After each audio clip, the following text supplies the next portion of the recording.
खरोखरच काल हा नुसता महाराष्ट्रासाठी नाही तर देशासाठी हा काळा दिवस समजला जाईल. असं दुर्दैवी आणि अपघाती अजितदादांचा मृत्यू झाला. अख्ख्या देशावर शोककळा पसरली आहे.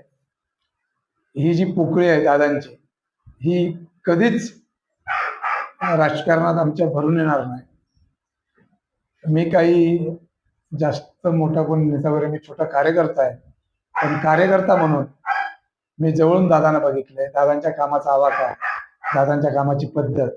आम्ही राष्ट्रवादीत एकत्र असताना खूप काही दादांकडे शिकण्याचं काम बघितलं.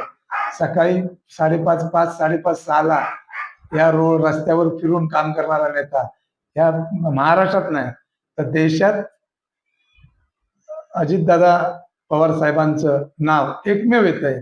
आणि हे सगळ्यांनीच शिकण्यासारखं आहे. नाहीतर नेते आहेत, उठतात 12 वाजता 1 वाजता बाहेर पडतात, बाहेर रांगा लागलेल्या असतात.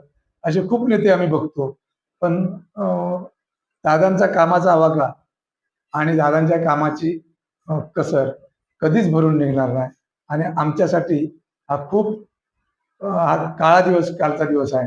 मी फोंडा जिल्हा परिषदमधून इलेक्शनला उभा होतो आणि आमचा प्रचाराचा आम्ही बाहेर निघालो. सकाळी 8 वाजता 8:30 वाजता मी दररोज प्रचाराला बाहेर पडतो. आणि तेवढ्यात मला एक फोन आला जिल्हाध्यक्षांचा, तुम्ही कुठे आहेत पिळवणकर? तर म्हटलं प्रचारावर थांबा म्हणाले, असं असं झालं, दादांचं अपघाती निधन झालं. मला 15-20 मिनिटं काय कळालंच नाही की मी काय बोलतोय आणि काय ऐकतोय आणि काय मला म्हणजे कळायचं बंद झालं. आणि मी थांबलो, टीव्ही लावली, तर सगळा तो प्रकार टीव्ही बघितल्यानंतर आम्ही पूर्ण प्रचार काल बंद ठेवला. आज दुपारपर्यंत त्यांचं सगळं कार्य होईपर्यंत प्रचार बंद ठेवला. कारण आता 2च दिवस उरलेले असताना तरी सुद्धा आम्हाला हे काय महत्वाचंच नाही इलेक्शन. एवढा मोठा एवढ्या उंचीवर जाऊन असं जर दुर्घटना घडत असतील आणि असं जर एवढा वाईट दुर्दैवी मृत्यू होत असेल तर मोठं होणं सुद्धा चुकीचं आहे असं आम्हाला वाटलंय. आम्हाला इलेक्शन काही महत्वाचं वाटत नाही. जे काय आता होईल ते होईल अशा पद्धतीने आम्ही राहिलोय. आणि दादांबद्दल काय बोलावं आम्हाला सुचत नाहीये. दादांचा आवाका मोठा आहे, दादांचं काम किती मोठं आहे. त्या महाराष्ट्रातला खूप म्हणजे खूप मोठा नेता, म्हणजे ही पोकळी कधीच भरून निघणार नाही असं नेतृत्व आम्ही हरपलेलं आहे आमच्यासाठी. आणि आम्ही पोरके झालेलो आहे दादांशिवाय.